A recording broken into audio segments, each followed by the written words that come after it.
Huge shout out to Dave over at Caledonia Tube Amps for inspiring this video and inspiring some introspection on my part as it relates to this JCM900's bias circuit. After having nearly electrocuted myself yesterday, to kind of take a step back, and I'm looking at this thing, and then Dave's comment came in at just the right time, where he weighed in, stating that some of the issues he was having, or he's experienced, has been with this X-class cap, this little blue guy right there, shorting out. Actually, it turns out it's not shorting out, rather, but going into a fault condition.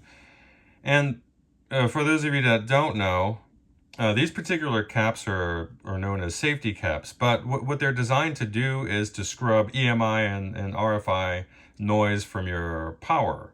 So the X-class and Y-class caps are designed to do that, but what distinguishes them both are the modes that they're designed to fail into. The X-class caps are designed to go across your neutral and hot over on the primary, your power transformer. And when they fail, when they no longer serve as filters, they will fail ostensibly as a short. It'll bridge the two together, blow your fuse, and that's the end of it. And hopefully a competent tech will quickly find the issue and resolve it for you. Now, the Y-class caps are designed also to fail in a particular way, but they're designed to fail as an open. And for that, they're situated between usually the neutral to the chassis ground. When they no longer serve as filters, they open up. And instead of shorting the high voltage to your chassis, creating a shock hazard, they open up, and then that's the end of it. In many cases, you may not even notice they've opened up. But back to this one, I could see the logic behind the choice of an X-class cap. Failing in a shorted condition is optimal for a sensitive circuit like a bias supply that's really responsible for the life of the tubes. But having this in line is a silly thing. Now, I kind of did a deep dive online, well, as deep of a dive as you can get in a couple hours, right? And it looks like most of the guys online are bemoaning the fact that these little blue caps are failing and causing shorts. Or rather, I'm sorry, they're failing and they're causing the red plating of the output section.